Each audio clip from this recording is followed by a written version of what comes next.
Aujourd'hui commence ce que les chrétiens appellent la Semaine Sainte. Elle s'ouvre par l'entrée triomphale de Jésus à Jérusalem. Ce jour dit des rameaux, aujourd'hui. Et elle se déploie jusqu'au vendredi saint, jour de la mort du Seigneur, sur la croix. Et d'ailleurs, venez tous vendredi, à 20h, ici, il y aura un culte, le culte de soirée du vendredi saint.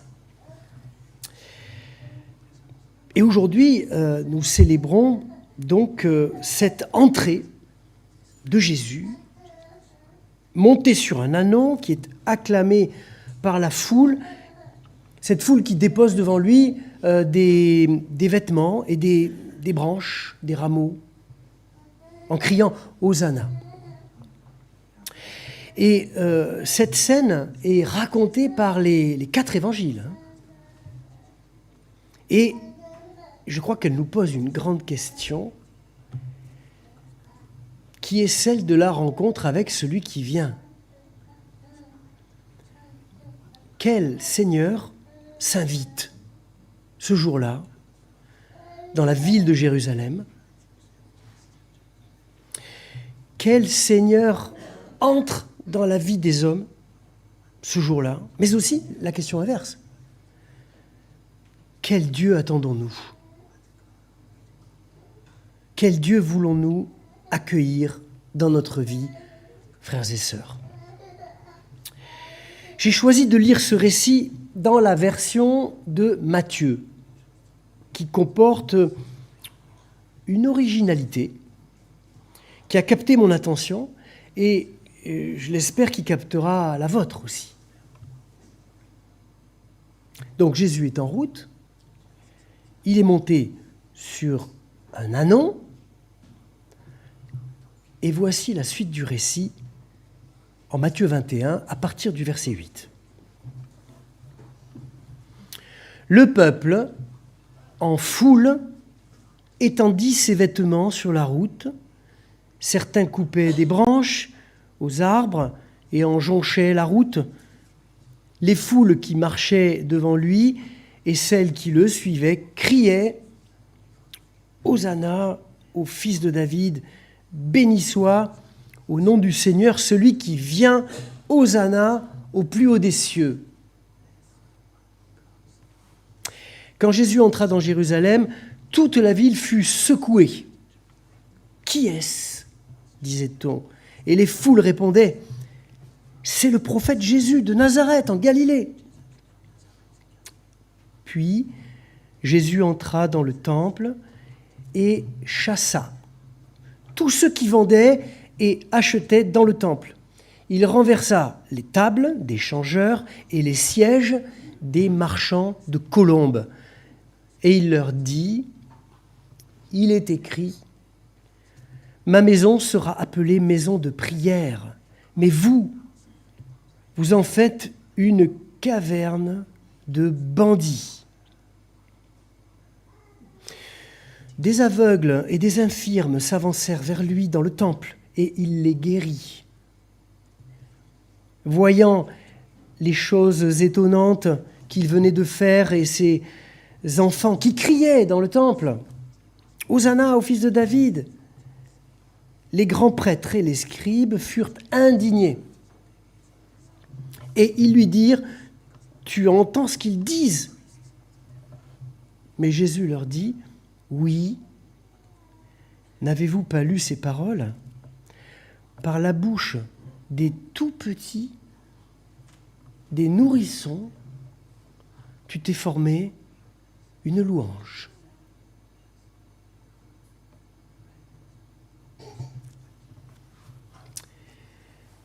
Nous prions en chantant, restant assis. Parle-moi, c'est là ma prière.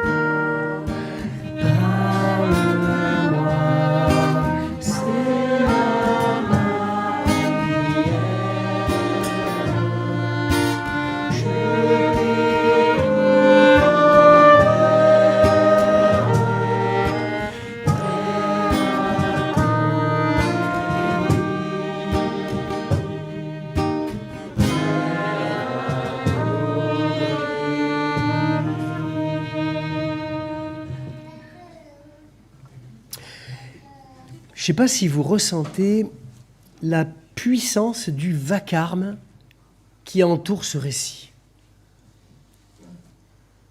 Le bruit dans ce récit est partout, assourdissant. Je crois que c'est le passage le plus bruyant des évangiles. Et des quatre évangélistes, c'est Matthieu qui met le plus en relief la dimension sonore du récit.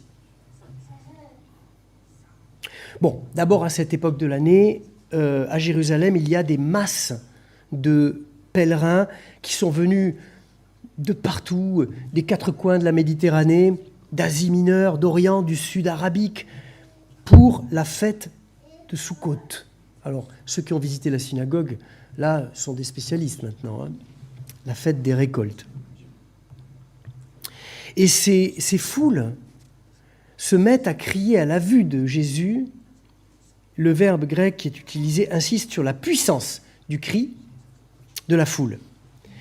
Et au milieu de cette clameur populaire qui scande « Béni soit celui qui vient », on distingue d'autres paroles, un peu comme au cinéma, vous savez, où on arrive toujours à entendre la voix des acteurs au milieu du bruit de la foule, parce qu'il y a des micros et tout, hein, donc même ils peuvent chuchoter, on les entend. Et qui est celui-là ? Et d'autres qui répondent, c'est le prophète de Galilée, de Nazareth. Le vacarme est tellement puissant, précise Matthieu, que toute la ville est secouée. Et à nouveau, le verbe grec est intéressant, et il a donné en français le mot séisme. C'est pour dire. L'entrée de Jésus à Jérusalem provoque un véritable séisme populaire. Ça fait du bruit. Et puis arrive la scène spectaculaire au temple. Ce temple qui grouille de pèlerins, où Jésus renverse les tables, retourne les chaises, envoie bouler les changeurs de monnaie, expulse les vendeurs d'animaux qui servent au sacrifice. On se croirait au salon de l'agriculture, là. Hein. C'est impressionnant. Au cri de la foule s'ajoute, ça c'est un peu mon imagination, le beuglement des vaches, le bêlement des moutons, et quand même, précise vraiment le texte, le roucoulement des pigeons. C'est pas ce qui fait le plus de bruit, mais enfin, il faut le citer. Et Jésus met dehors tout le monde, vendeurs, pèlerins, hommes et bêtes, tout le monde. Cette entrée de Jésus au temple fait l'effet d'une véritable tornade. Arrivent là-dessus des aveugles. Et il y en a quelques-uns dans les évangiles qui criaient aussi au bord de la route, des aveugles. Des infirmes qui demandent la guérison. Arrivent là-dessus les autorités religieuses qui s'insurgent littéralement. Dans le texte, elles bouillonnent. Et pour couronner le tout, s'ajoute le cri des enfants. Et ça, le cri des enfants, c'est pas le plus facile à entendre. Hein. À la caisse, vous savez, les caprices à la caisse des supermarchés. Vous voyez ce que je veux dire, hein. Les parents sont là. Cette journée des rameaux, alors ça c'est un babillement, c'est pas pareil. Je vais en parler tout à l'heure. Cette journée des rameaux, à peu près tous les bruits de la ville, tous les bruits du monde s'entrechoquent. Rumeurs, cris de joie et de colère, cris de réprobation et de liesse, interpellation, vocifération, transgression, bruits humains, bruits d'animaux. La prise de son de Matthieu sature le récit et la tête du lecteur. Revenons un peu sur cette foule. Vous savez, les foules dans les évangiles, c'est toujours un personnage ambigu. Elles accueillent un roi humble, monté sur un ânon, Hosanna. Mais au fond, que voit-elle en lui? De toute évidence, un libérateur qui pourra chasser l'occupant romain et qui pourra restaurer l'Israël politique, ce royaume indépendant que on espère un jour voir revenir. C'est ce qu'on appelle l'espérance messianique de cette foule, et elle est puissante. Mais cette foule, demain, la même, réclamera la mort de celui qu'elle avait acclamé la veille. Cette versatilité de la foule, qui est à la fois adoratrice et accusatrice, servante et homicide. Ce double visage, cette ambivalence est exprimée dans la mise en scène du bruit.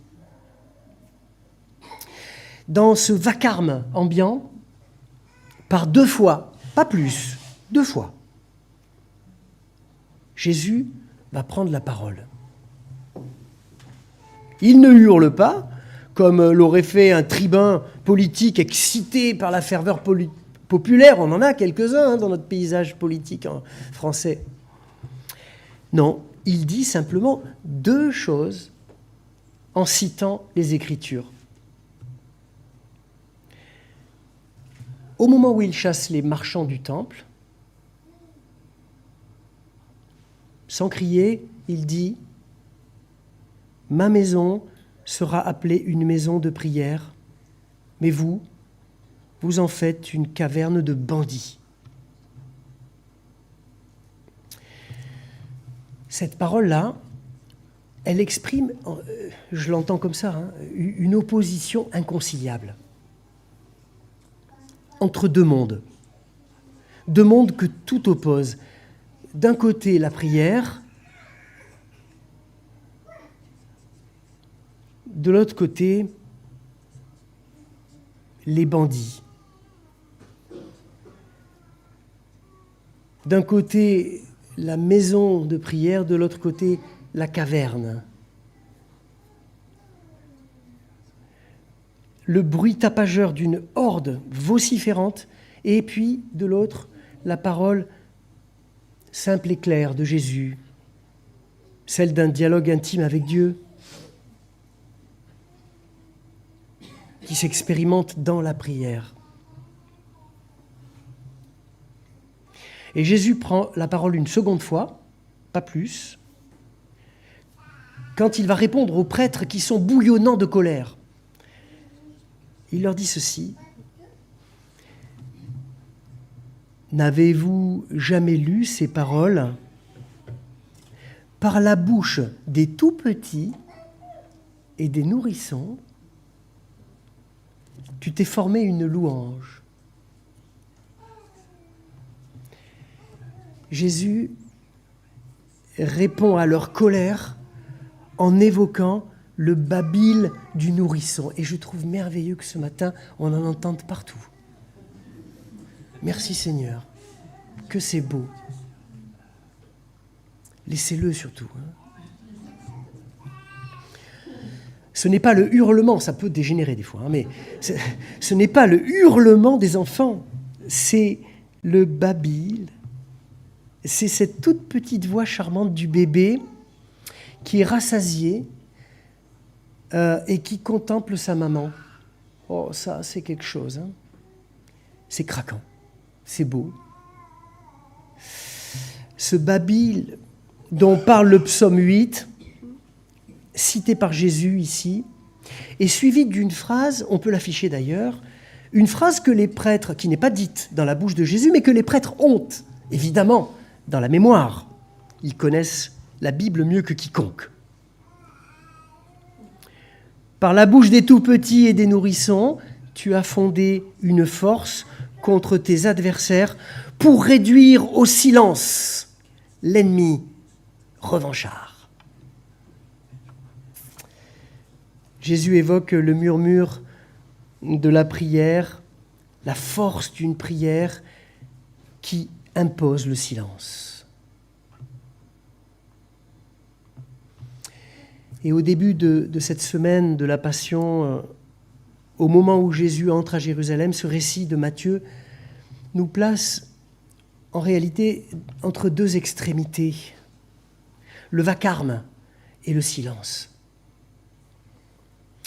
Ce silence pour Jésus s'approfondira pour lui-même tout au fond de la semaine, tout au long de la semaine, pardon. Devant Pilate, vous vous souvenez ? Il n'ouvrira pas la bouche. Sur la croix, il se réfugiera dans le silence de la prière avec son Père. Ce silence s'approfondira encore de manière abyssale dans le silence du tombeau.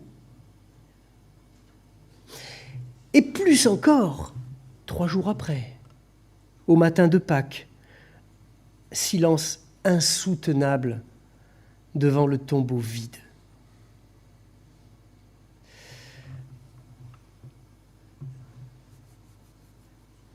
Oui, le silence est imposé à Jésus, mais il le choisit aussi. Et ce silence nous est offert à nous aussi. Nous qui avons chanté, loué dans notre maison de prière ce matin. Mais quel Christ attendons-nous ? Quel Seigneur célébrons-nous ? Ce Seigneur sur lequel nous projetons tous nos désirs de puissance, de réussite, de guérison, nos rêves de pouvoir, y compris pour toutes les bonnes causes que nous poursuivons.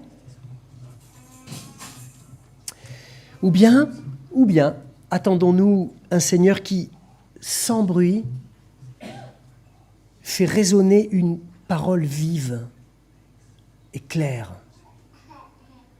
dans le silence de notre attente. En ce jour où nous entrons dans la semaine sainte, quel Christ sera le maître de notre vie ? De quel Christ allons-nous devenir les disciples ?